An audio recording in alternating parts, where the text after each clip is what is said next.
In this video, we will look at conditional probability. The conditional probability of an event B in relationship to an event A is the probability that event B occurs after event A has already occurred.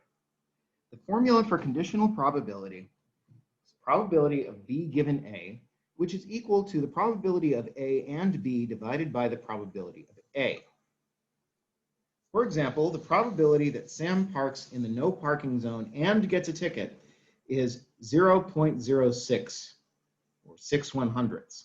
The probability that Sam cannot find a legal parking space and has to park in the no parking zone is 0.20 or 20%. On Tuesday, Sam has to park in the no parking zone. Find the probability that he will get a ticket. Here we say that N is the event where he has to park in a no parking zone, and T is the event where he gets a ticket. So we're looking for the probability of T given N, which is the probability of N and T divided by the probability of N. We're told that the probability of N and T is 0.06, and the probability of needing to park in a no parking zone is 0.20,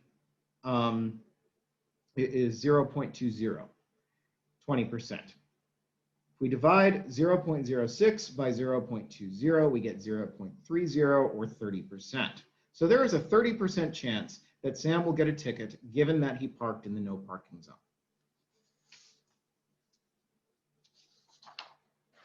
Conditional probability can also be calculated from a table. Here we have results of a survey asked of 100 people if they thought women in the armed forces should be permitted to participate in combat. The results are shown. Here is that table, and we want to find two probabilities.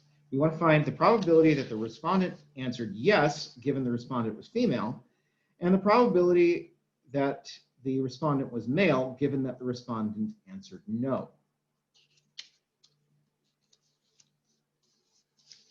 So we let M represent the event that the respondent was male, F represents the event that the respondent was female, yes represents the event that the respondent said yes, and N represents the event that the respondent said no.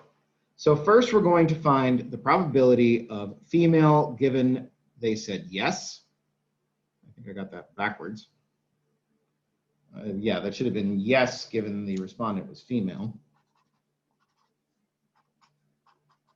But I did the math right here anyway. We're looking for the probability of female and yes divided by the probability of female. Well, the probability that they were female and yes was 8 out of 100. And the probability that they were female was 50 out of 100. So that's 8 over 50 or 0.16, 16%. The probability that, and again, I got these backwards again. It should have been M given N. So the probability that the respondent was male, given that they said no, is equal to the probability that they were male and said no, divided by the probability that they said no. Well, 18 out of 100 people were male and said no, and 60 out of 100 people just said no. So the probability is 18 divided by 60, which is 0.30 or 30%.